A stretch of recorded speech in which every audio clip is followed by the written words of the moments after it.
just kind of looking like what's the peaks and what are its peaks and whether it's troughs. Mm-hmm. Like I'm like the more peaks a movie has, the more I'll like it, even if it's not like this perfect, pristine machine. Yeah, I think that's the proper way to look at movies. So like Rogue One, a Star Wars story, which is garbage on the face of it. Don't even bring that up, Reed. A movie. I believe that movie has more Oscar nominations than Silence. It has at least as many. Oh yeah, I don't think Silence get any. Silence didn't get it. Silence got only cinematography, right? Silence got one nomination. Suicide Squad has the same amount of Oscar nominations as Martin Scorsese's Silence.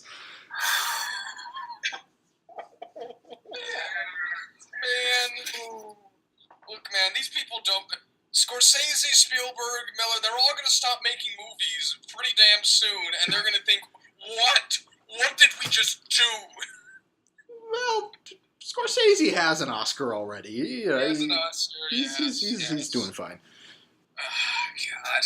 The fact that Suicide Squad is on there at all. I think it was makeup and hairstyling. Well, the makeup and hairstyling is awful. It's just kind of weird. Well, that's a movie in a nutshell. So, like, let's edit it to make it look weird for the Hot Topic crowd. I don't think any of us have seen Suicide Squad, and I hope that will continue to be true. I'm at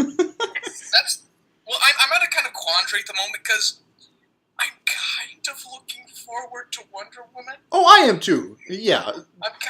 Well, Zack Snyder doesn't have his paws all over that one. Yeah, and it's going to be It's going to be a World War I period piece, which is I'm on board for that. But I don't know, man. Like David Ayers is a decent filmmaker, but you just can't take anything nowadays. All I'll say is Wonder Woman is their best shot right now. Almost nothing is going to get me into the theater for Justice League. So. Oh fuck no! Oh fuck no! Even if I pay you $1,000 and then you wake up the next day and pay another $1,000, you just relive the same day over and over again until it's really fucking good. And then the Oscar's like, holy shit. I think that's a sign that Justice League is a masterpiece. I think that's a sign that Reed is ready to talk about some movies. Welcome back to the Hack Fraud Show. I'm worried. Well, I'm worried. I'm Reed. This podcast is kind of becoming my livelihood. I was really looking forward to this for most of the weekend. I have been waiting with bated breath for you to explain to me like all the reasons you don't like Life Aquatic. Well, don't spoil it, but we'll get into that. Well, that's been well known going This into is like maybe the third time in the history of the podcast that I've actually taken notes. So, because I was worried I'd forget some of my points and not make a strong enough case. Well, I've seen Life Aquatic 3 times now, so that wasn't an issue for me. God help you.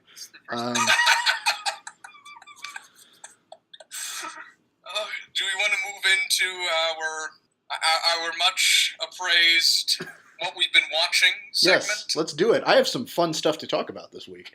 I have less fun stuff, but I'll talk about it in a bit. All right, well, first and foremost, the saga of history of international film continues. I watched Fritz Lang's M. Ooh, what'd you think of it? I enjoyed it quite a bit. I love M. I think that's my favorite Fritz Lang movie. That movie's really fascinating, especially the history of it is really learning about the history of it is really great. Mm-hmm. I think some of the filmmaking is really weird and expressionist. Yeah. There's one point where the serial killer is framed in a mirror with with knives, and that's just a really kooky image, and I love it. Yeah, no. Wait, with knives? Does he happen to have knives for fingers, perhaps? No. No, he's not Scary Terry. Okay. No, it's a very kind of. I was going to say fun. It's not. I don't know if fun is the right word, but it's a very entertaining and also fascinating movie about Peter Lorre as a child killer on the streets of Berlin. Made with just a great ending. Yeah, made right around the time the Nazis were rising to power. It's got a very interesting critique about mob mentality in there. I don't know what. I wrote a paper on the mob mentality aspect of it. Yeah, an apt movie for our time that more people should see. That's what I will say.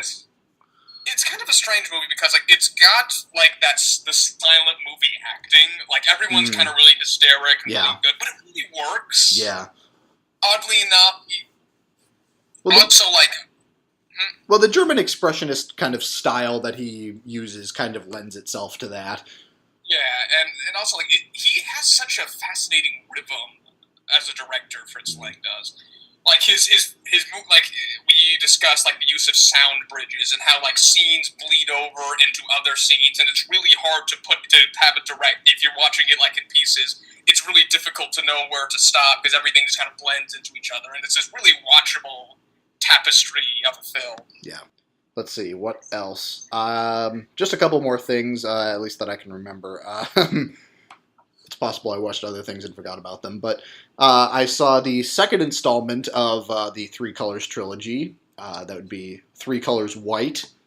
That movie is a hoot. Man, it is lots of fun. Coming off of Blue, which is a very kind of somber and morose and still very, very good and at times entertaining piece of filmmaking. But White is just a wild, fun romp.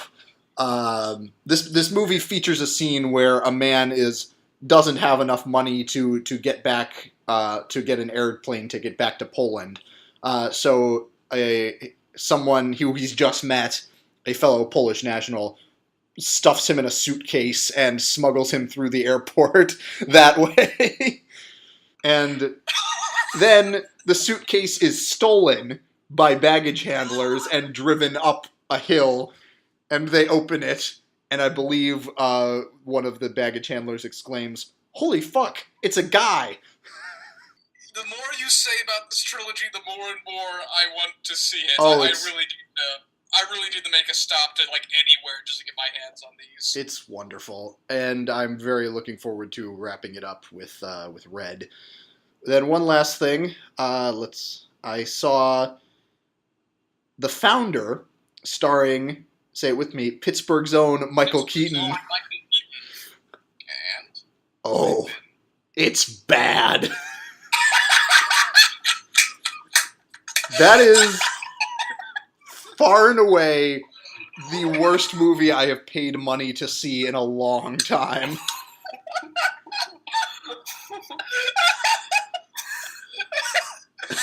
Okay, well, it got moved up to January, which wasn't a good sign. Well, this movie right now... This movie right now has an 82% on Rotten Tomatoes, and I don't know how that happened. Well, what kind of bad is it? Is it bad with good intention, just technically incompetent? Is Michael Keaton just really slumming it up? Oh, Michael Keaton is great. He's very good in it. The script is complete and utter nonsense. In answer to your question, yes, this movie does include the line, "That's a bit of pure dick magic right there." Referring, I should be clear, to Dick McDonald, one of the original founders of McDonald's. But when I saw that, at first I thought that was an ad-lib that made it into the final cut by accident.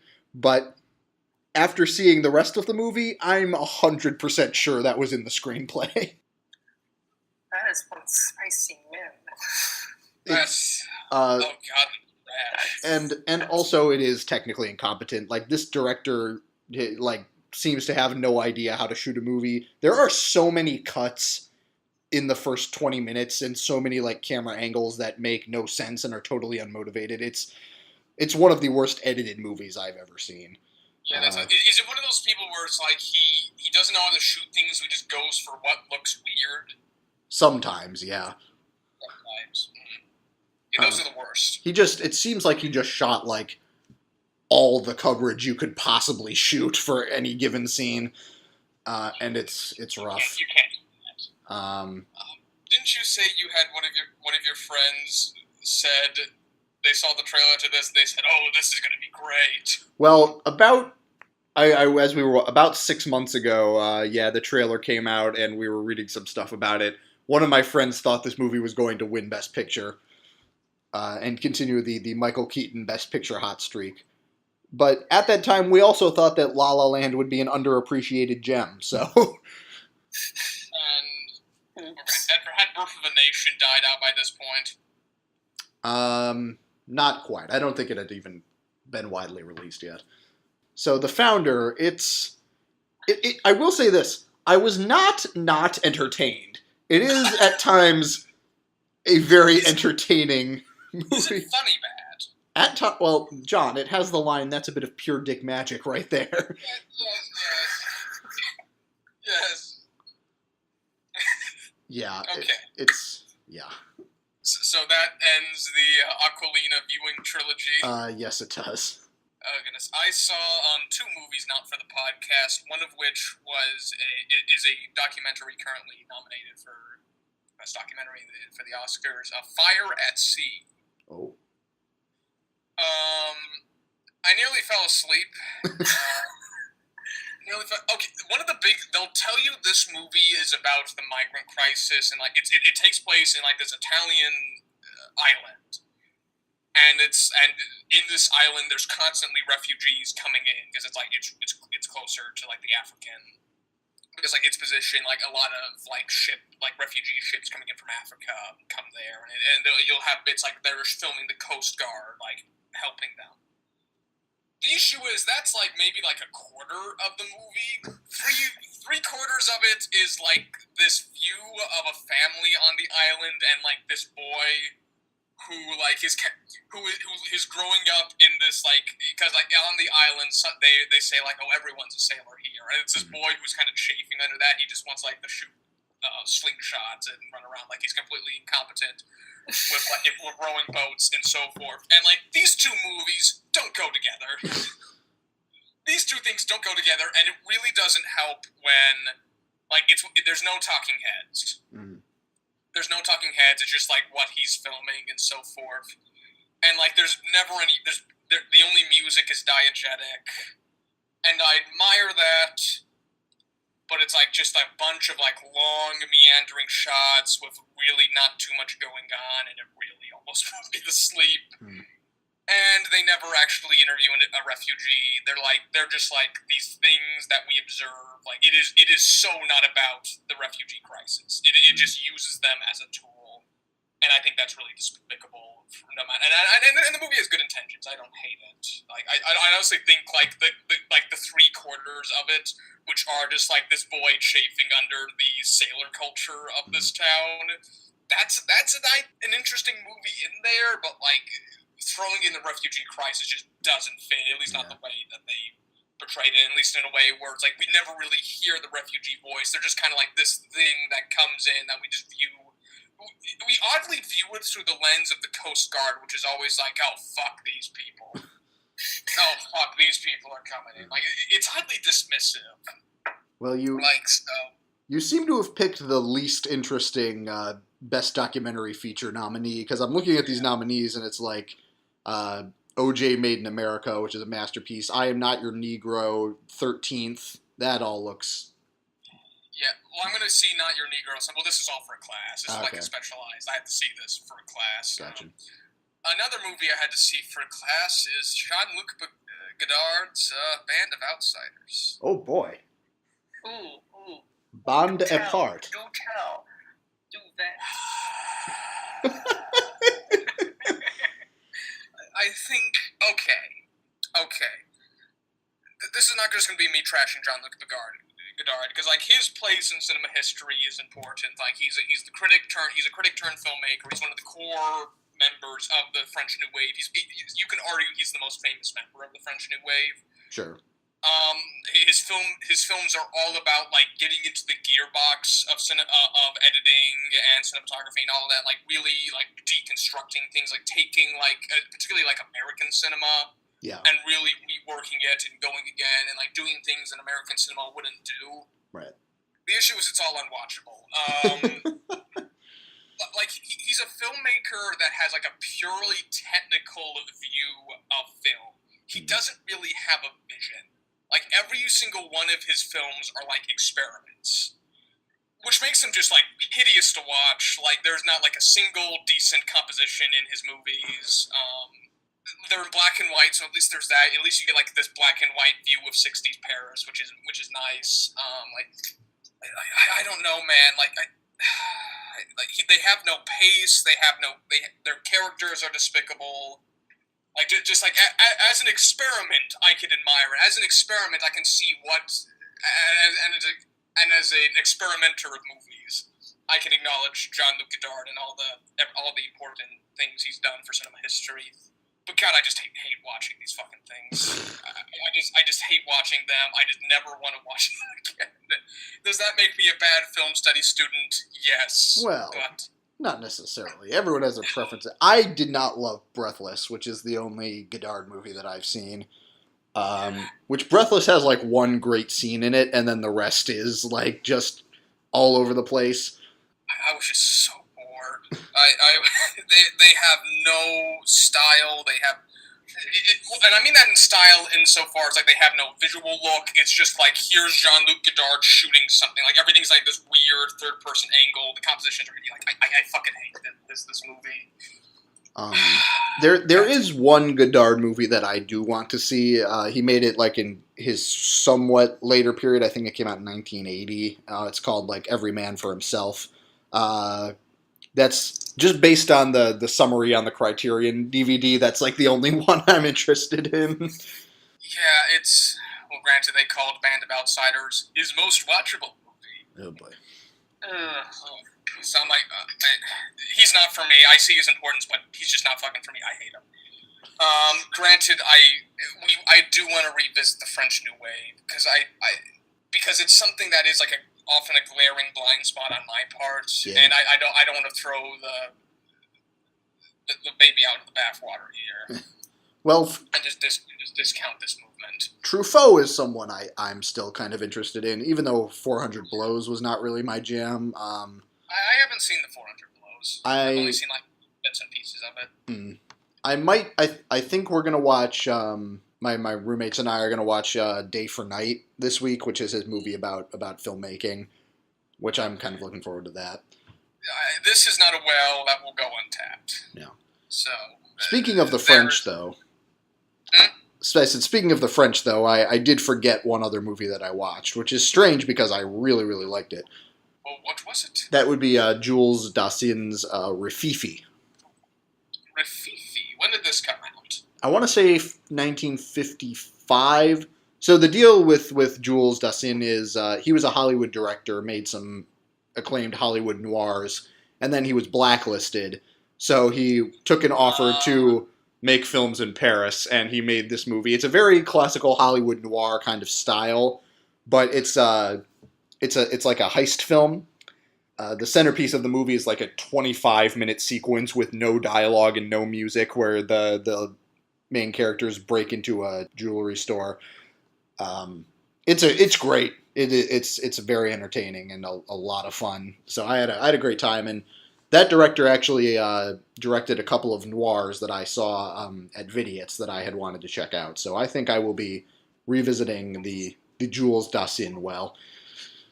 That sounds fascinating, and honestly, I am all for that. Okay, so have I watched anything else this week other than the movies?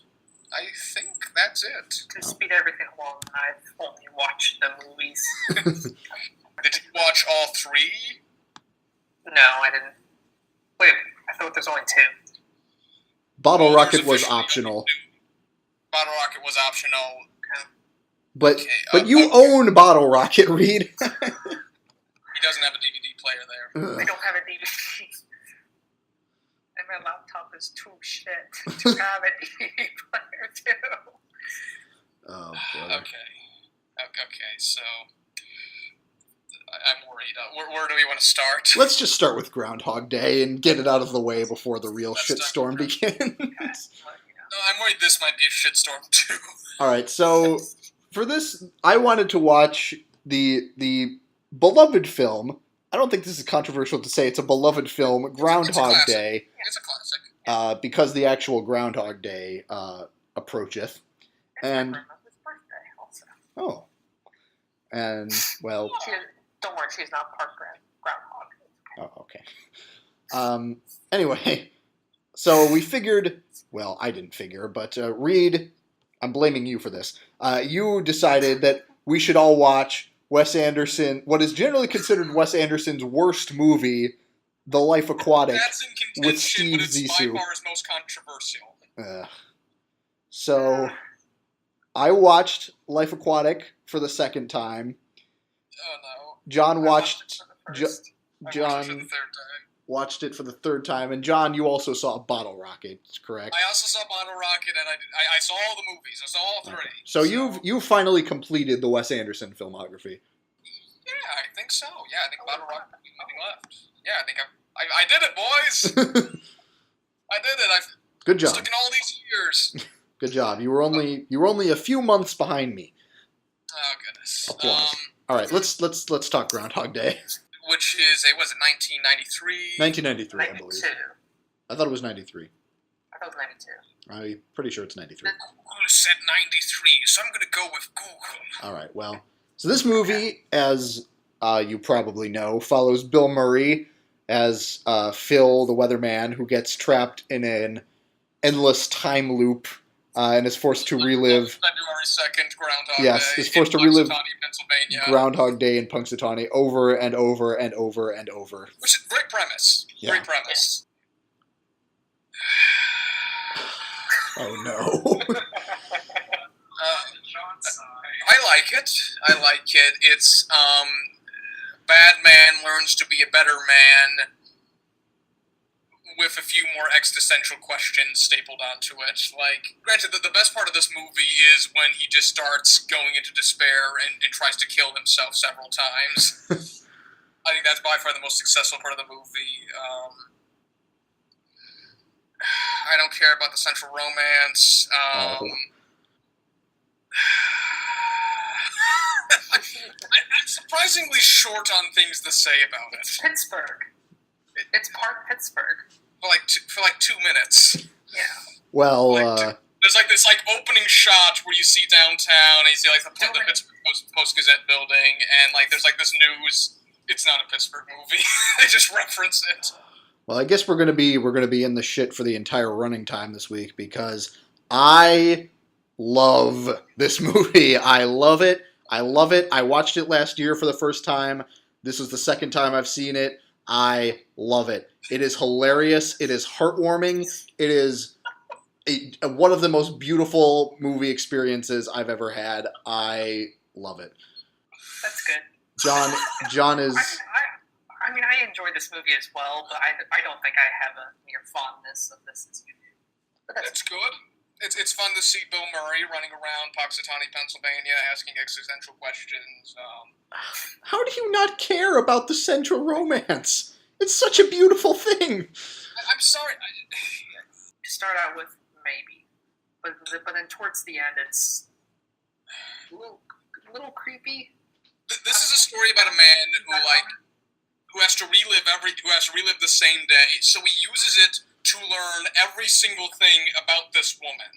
Yeah, but he also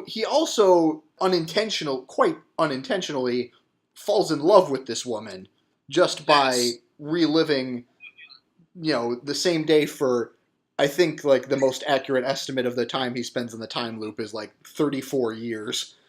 The 34 years. He seems to spend a lifetime just reliving this day. And, oh my, and you say this movie kind of fits into the subgenre of man learns a lesson and becomes a better man, but I would argue he doesn't learn any specific lesson just by going through this day over and over again and just living a lifetime. He cultures himself. Right. He gradually figures out and develops and changes and becomes a better person. Oh yeah, he has an arc. He starts in one place, which is an unconvincing prick, then ends as an unconvincing nice guy. I mean, it's pretty evident he's a prick. I'm sorry to say. But I don't know what it is about me with Bill Murray in this movie, because everyone loves Bill Murray. I love Bill Murray. There's not a soul on this planet who doesn't like Bill Murray, but... I have a friend who doesn't like Bill Murray, but continue. That's interesting. I just don't buy him in this. I don't buy him as a character. Which is going to be so weird, because I'm going to say the opposite thing come Life Aquatic. Oh, boy. Oh, my God. Boy, we are... Okay. Okay, well, you're completely and totally wrong, because this is one of his finest performances, and Life Aquatic is one of his worst, unquestionably. Bill Murray in this movie is just... He seems so in tune with just, what someone in this experience would be feeling. The other thing I love about this movie is that he goes through all the stages that you would expect of someone in this position. Like disbelief, just kind of figuring out like what the hell is going on, and just realizing that nothing he does has any consequences, so he can do whatever the fuck he wants. Going on crime sprees, then this is a terrible existence. He tries to kill himself, and then he I'll try to do some good while I'm here. Using this opportunity for personal gain, just gradually kind of figuring out how to engineer like the perfect night with this woman, eventually just sinking into despair, and then editing there, he fucks up and then they just cut to him just doing it again. Right. I just think it's like just such a heartwarming story. To see him actually growing as a person, falling in love with Andie MacDowell, who I just think is radiant in this. She's good. Oh my! I just love it. Oh my God, the ending of this movie, I just love. It's so beautiful.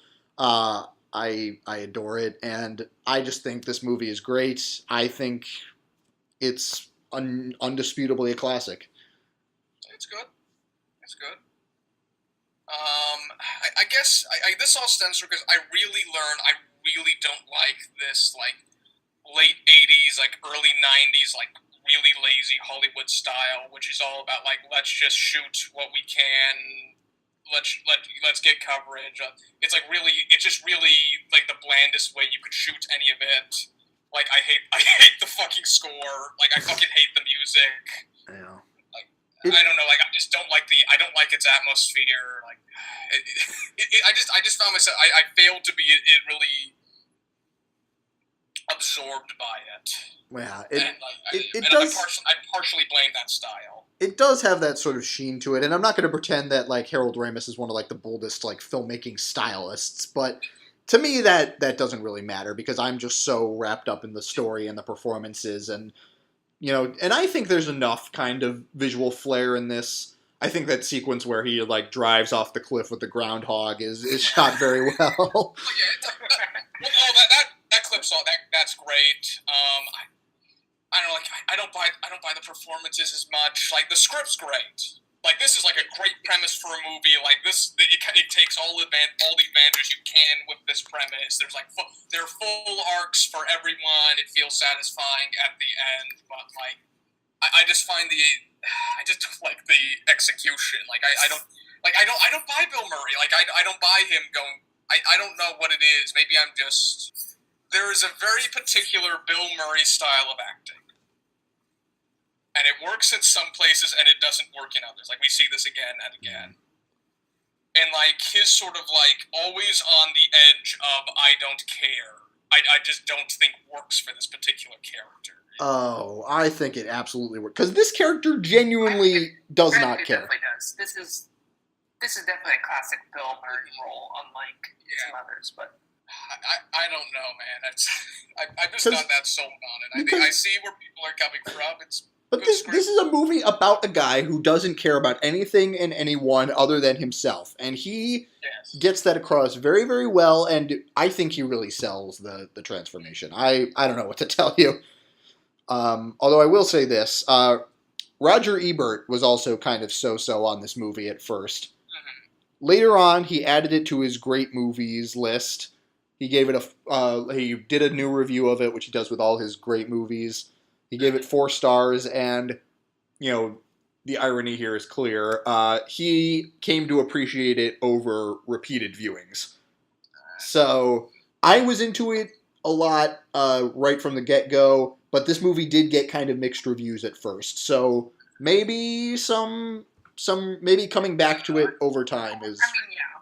I'm not against watching it again. It's not. I didn't have a bad time watching it. I laughed. Well, I mean, I'm pretty sure the first time. Some good ideas. I was going to say that I'm pretty sure the first time I watched it, I wasn't too thrilled about this movie. It's like, yeah, it's okay. But then watching it again, I'm kind of glad I did. It's like, oh, this is actually a lot funnier than I remember. Well, didn't you say you hated that late 80s, early 90s Hollywood look either? That too? Yeah, but I think story-wise, it carries a lot of weight, so.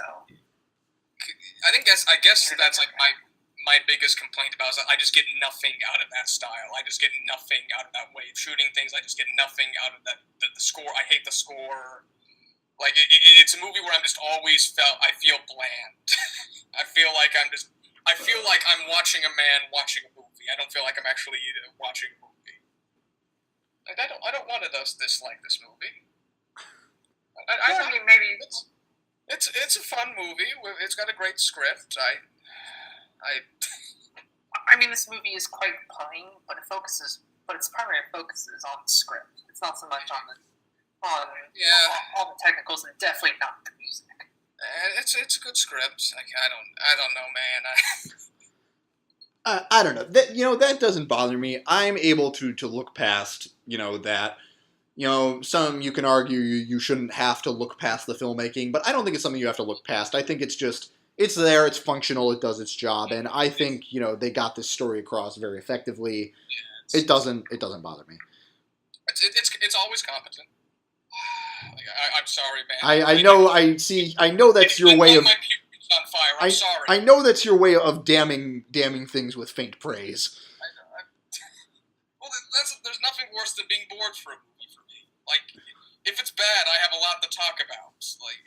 Even if it's below mediocre, I can talk about it. But like, yeah, I'm just stuck here. I can't damn it. I can't really praise it either. I'm just kind of stuck and going like, yeah, it's got a smart script. Like, yeah, if you like Bill Murray, like this is I hate this. I hate when a movie does this to me.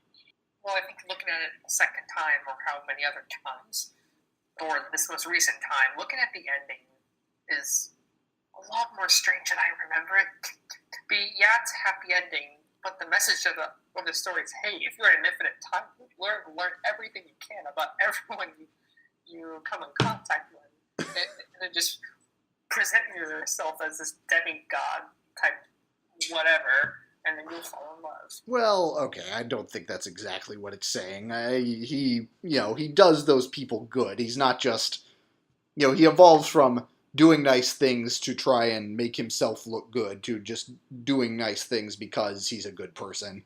Yeah, that is true. Yeah, that is overall true. Which is nice.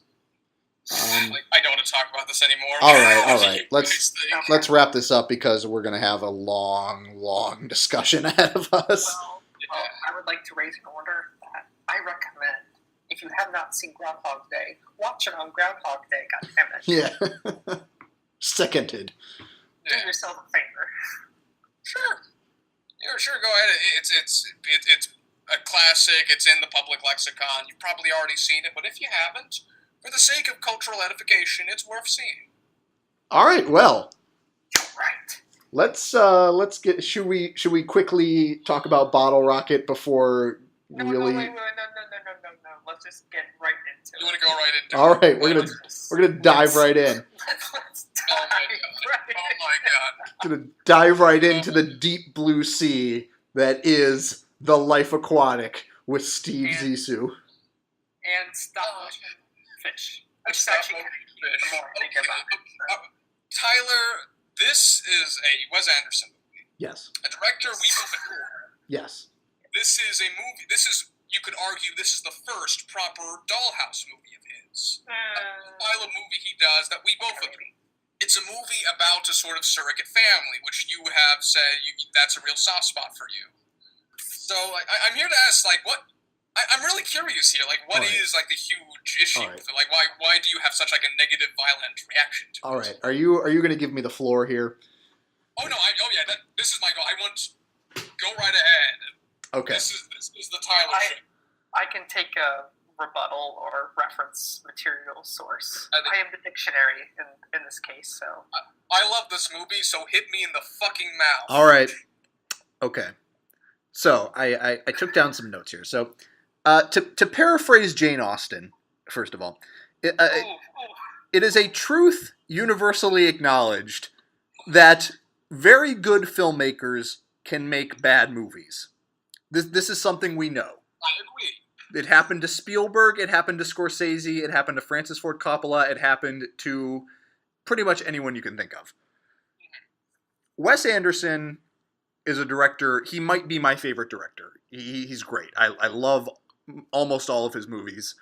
And so, here's the thing. I saw this movie for the first time a couple years ago, I think. Didn't really like it, but I didn't have like a violent like hatred reaction to it the way Darren Franich of our favorite podcast, the Vidiots Video Store Show. He saw this movie like when it came out, and he did not have the benefit of knowing that Wes Anderson was going to make more truly great movies after this. I knew that already. I knew that already.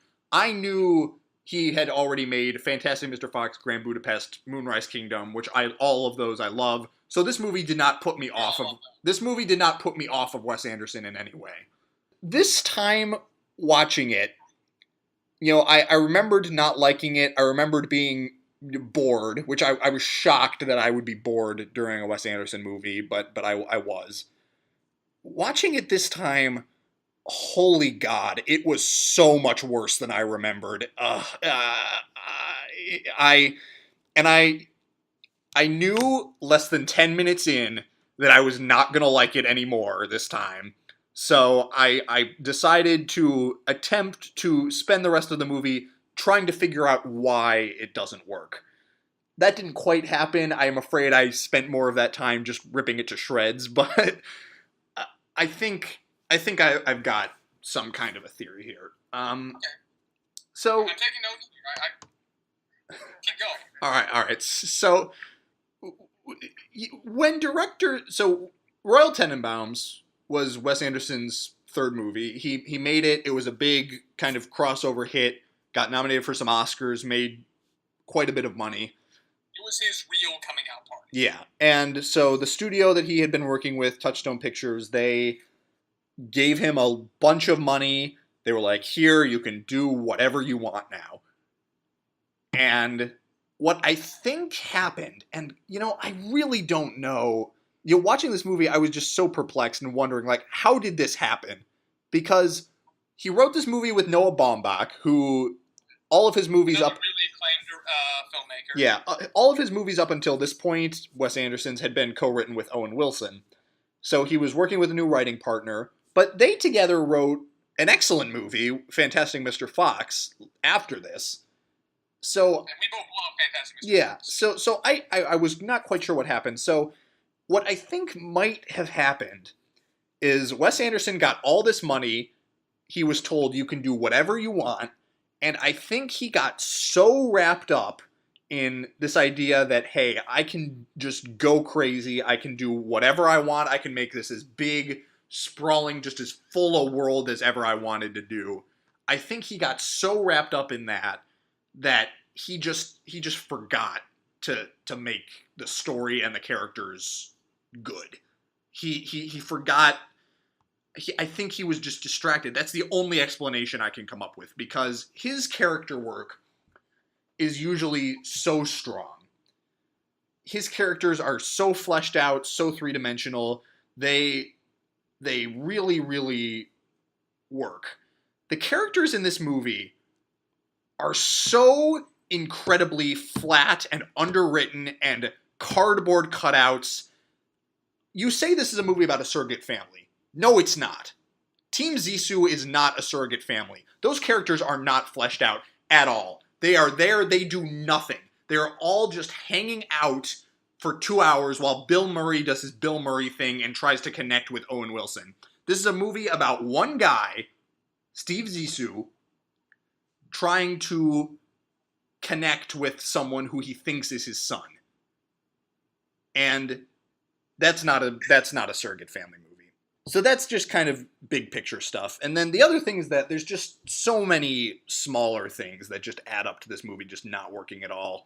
The biggest one, Bill Murray is on another goddamn planet. I don't know what he's doing in this movie. He is so just in another dimension from what Wes Anderson seems to be wanting to be doing with this movie. He is not invested in it. You know, you say, like, Bill Murray, you can never really tell if he cares or not. This movie requires him to care. This is a movie about a guy who has lost someone who apparently means a lot to him. That's never explored at all. You have no sense of why his dead partner means anything to him. This is a movie where the entire plot is devoted to him solely maniacally dedicated to hunting down this shark that killed his partner. And he never seems to give a shit about anything. He is just, oh my God, Bill Murray. And the other big thing, I don't think this movie is funny. It is. I was shocked at how aggressively not funny it is. There are a few gags that I thought were hilarious, but most of them just don't land at all. And oh my God, it's not good. I remember not liking this movie. I was like, it's not great, but whatever. It's still Wes Anderson. No, this time I was like, it's bad. It's straight up bad. And you know what? The aesthetic of this movie, I still enjoy. The production design, the costume design, all that stuff. Like, just thinking about it, I really enjoy it. You have a guy singing Portuguese versions of David Bowie songs. That's great. There are some really great shots in this movie. The credits are maybe my favorite part. But on the whole, oh my God. And I just have so many. I don't want to turn this into a litany. Like, I think Cate Blanchett is horribly miscast.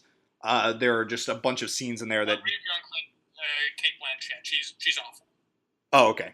I'd argue like all the rest of the actors are kind of on the Bill Murray plane, but she just doesn't belong here. She is not on that plane. Yeah. That I will always agree with you on. Yeah. Like, okay, do you think you've properly waxed the floor for me? I think I've made my point. Okay, here's the thing about it. This is by far not his best movie.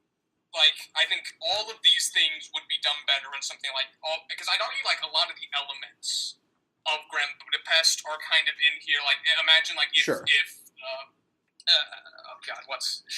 imagine if the Ray Fiennes character had far more focus and they tried to give him an arc of sorts. That's kind of what Life Aquatic would be. Granted, I enjoy the aesthetic of Grand Budapest a bit more, and that's just a perfect movie. So beyond that, it's shaggy around the edges. Some plot points are just dropped by the wayside. Like, you are completely right about like it's Moby Dick, but not really. Mm-hmm. It's like they get to the point like the Bill Murray character seems like really forgetful all the time. Like he's just all like that's just kind of a thing. Like he's always going in like he seems like forgetting the movie he's in. But I think that might be text. Insofar as like he is just this is such a character this is a character who just so completely lost his way. Who was just gone. He is a person who's been making movies and has created this sort of cult of personality around himself. Like he keeps getting letters from like the Zissou Society. Like he keeps making these movies with this like idealized version of himself and his crew, and he is just so utterly enwrapped in that world, and like he is unable to escape from it. And like him trying to connect with his son is him, or maybe his son. Like I think, isn't it at the end? Like he's not his son. Okay, like, no, they undercut all of the work they do there about 30 minutes from the end when Angelica Houston like says to Cate Blanchett like he shoots blanks. So you're like, oh, guess he's not his son. But then there's like another 20 minutes of him and Owen Wilson like trying to build a father-son relationship after that. Yeah, that's bizarre. Let's see. But that's the thing, like, him trying to interact with Owen Wilson is trying to recruit him into that world. part of his arc, or at least what they tried to do here, and I'm going to get into this, I'm not too sure how much of my liking of this movie comes from me just loving the candy and me just enjoying what has actually been built here with like the Bill Murray character and all the cast around him. Like I really love like its idea of fathers, not only just with him and his son, but like sort of like him and William Dafoe. Whereas like William Dafoe always sort of has the same view of Zissou that he does, like this perfect thing you see up in the cinema screen that is shown in the cinema screens, and like part of that is like him sort of, and that's when they go to like that old ruin of a hotel, and him just kind of figuring it's like, I just built myself a facade and just all crumbling around me. No one believes in this. I really do need the change. And then everything from that point is him trying his hardest to kind of reconnect with people on that boat. Kind of reassuring, like, yes, I have been... And granted, like, this is an issue with the movies. And this is something Darren Franich said, and he's kind of right. They don't have to forgive him. They don't have to give him anything. Well, can I respond to that just quickly? Actually, I want to make a footnote. I want to make a footnote. So... I looked at this movie with a bit too critical of a lens for a Wes Anderson movie, but I think that's because of all the hype of all the anti-hype, rather. So anyways, I'm watching this movie, and then I'm like 5 minutes in, and I just come to the realization, I'm not invested in Bill Murray's character at all. Yeah. And I'm sorry, but it sets it up for disaster. Yeah. It sets it up for a shipwreck, actually. I don't know. I guess you guys are seeing a bug where I see a feature. I think that's kind of what's going on. Because I kind of see that detachment, that sort of like his like, I don't really care at all, as like that's text. But you are seeing that as a genuine flaw, and you can't interact with him because of that. Well, yeah, because the loss that he feels is never really examined.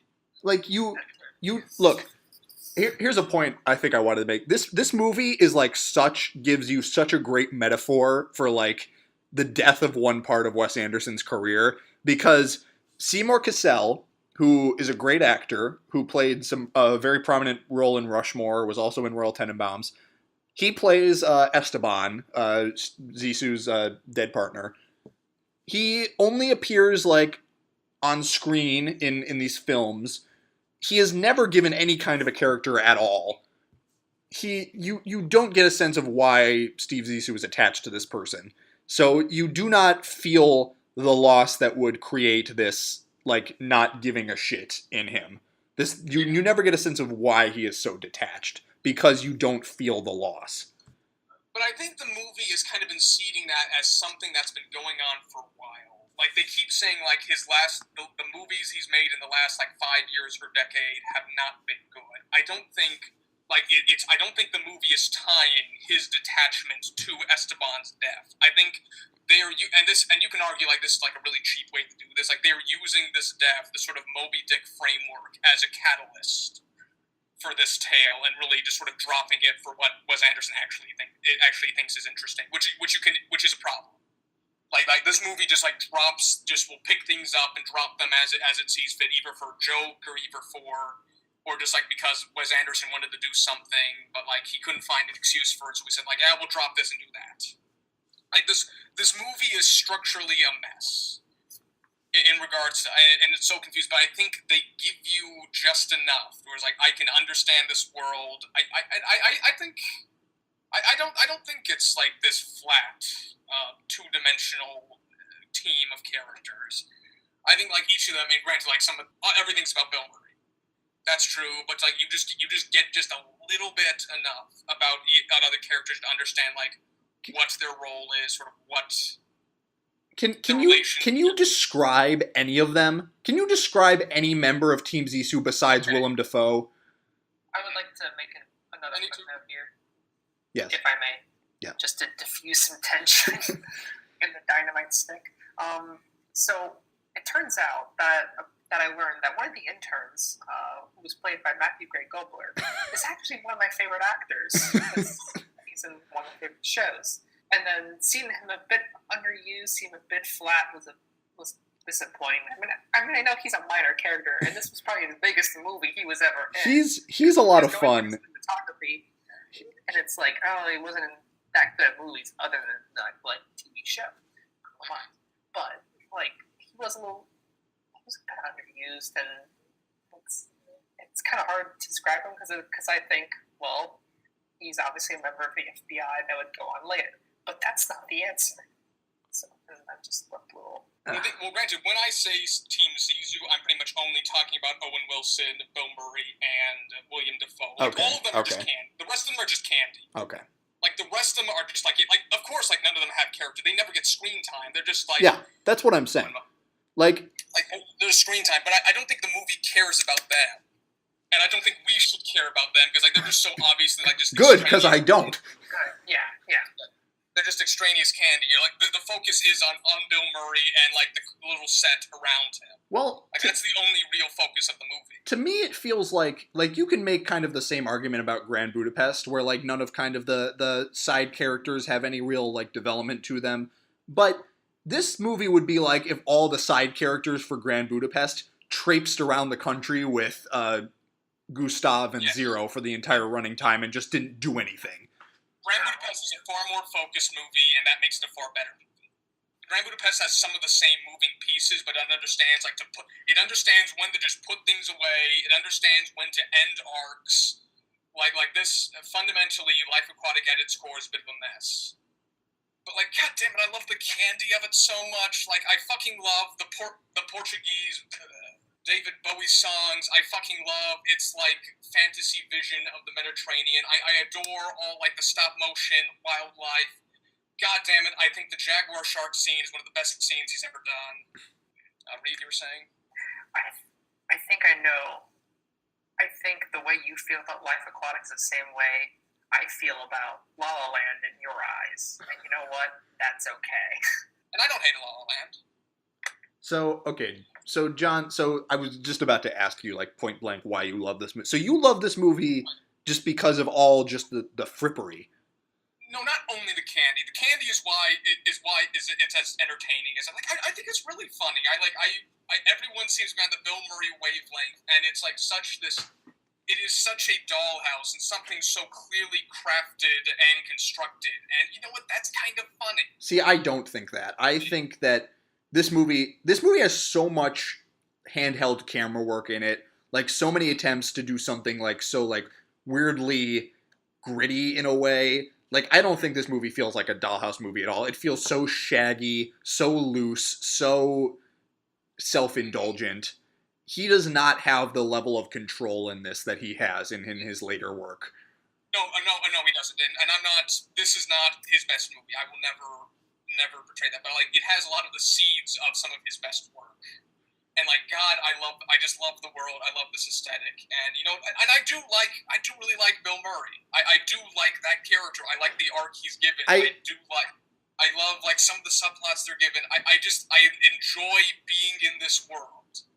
Okay, well, I guess that just like gets at the heart of it, because like honestly, if you don't buy Bill Murray in this movie, you really can't buy into anything else, because the whole movie is so centered around and dependent upon Bill Murray and his performance. And if that doesn't work for you, which it really doesn't for me, then I really don't think there's any way to enjoy the movie.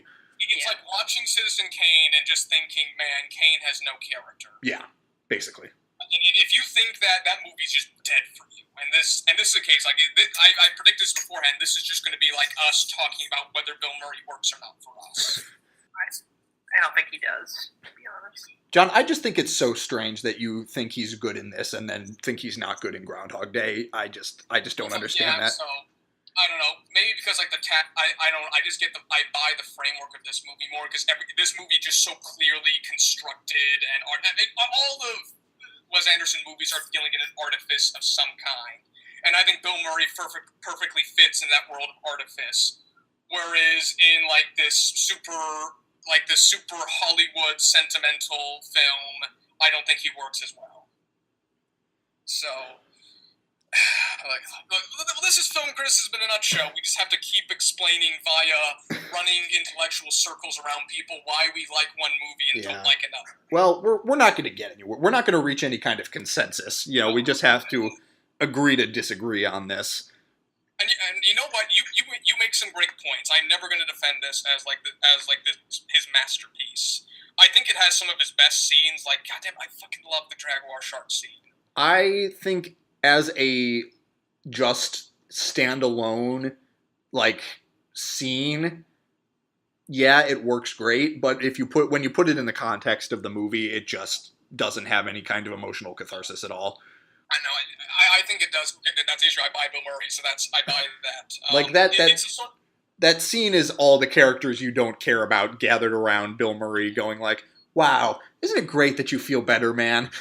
You don't even buy Jeff Goldblum? Jeff Goldblum, there's nothing to buy with that. He's just funny. No. He is actually funny. By buying Jeff Goldblum as this funny thing that comes into the movie every once in a while. Jeff Goldblum, okay.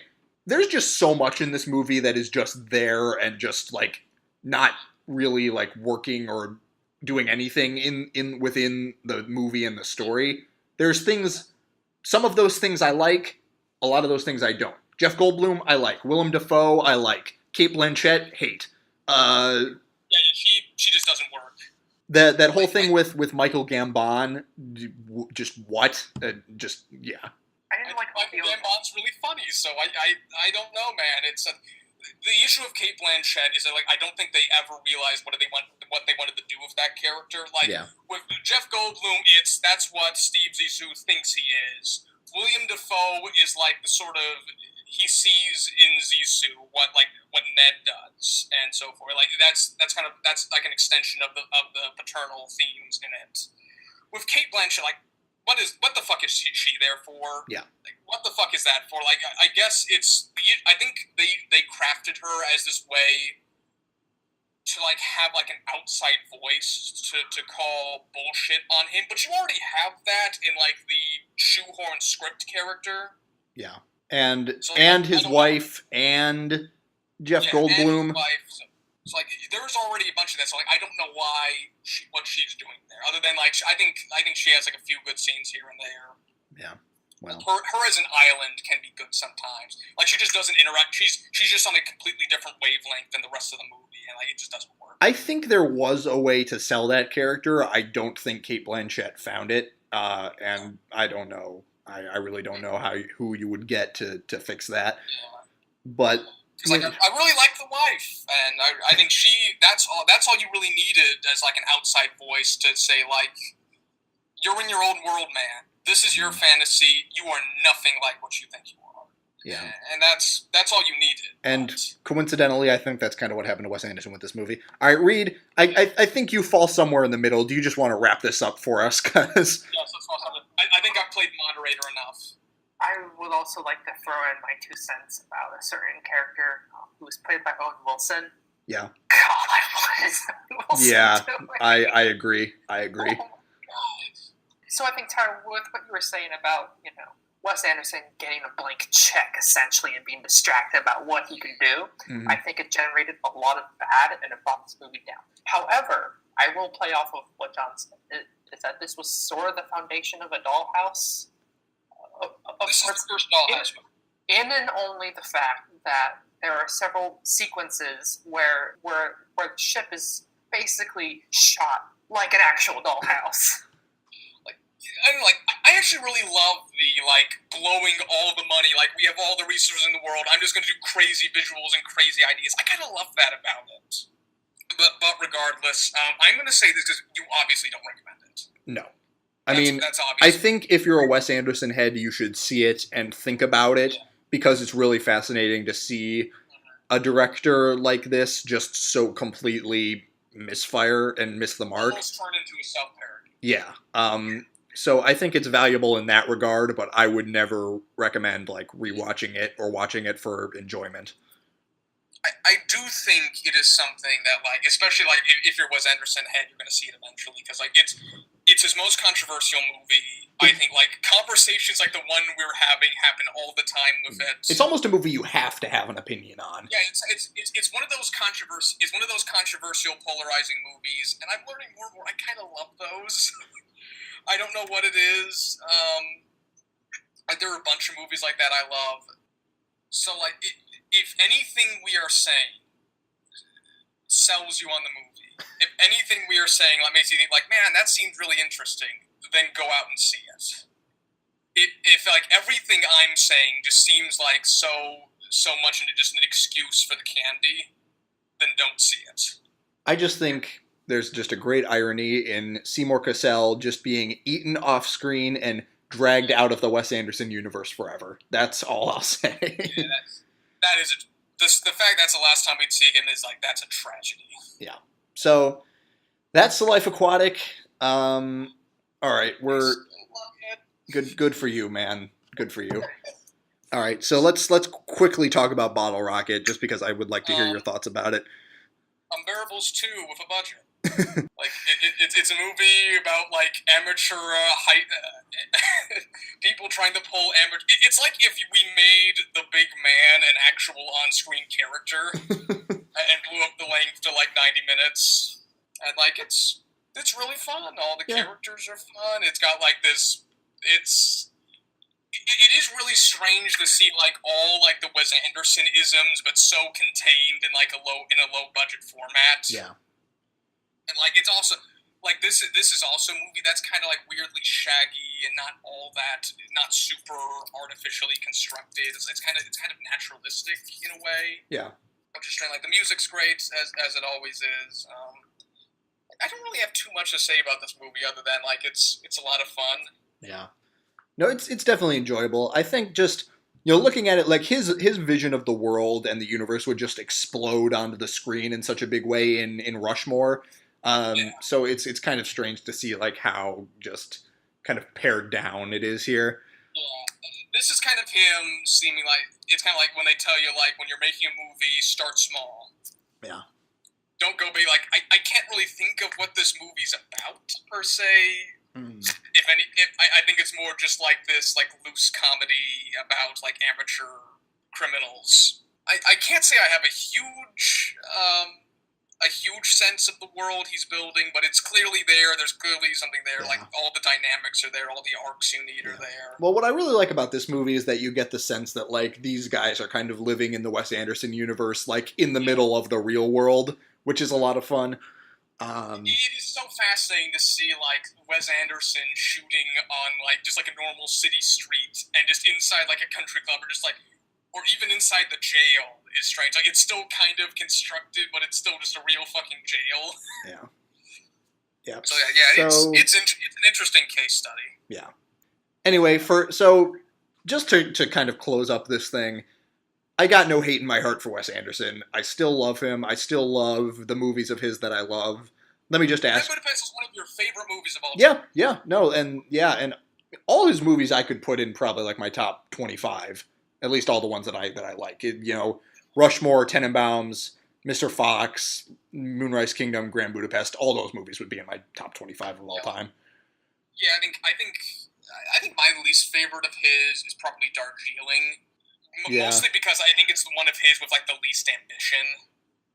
That movie is a lot of fun when they're on the train, and then it gets very strange very quickly when they get off.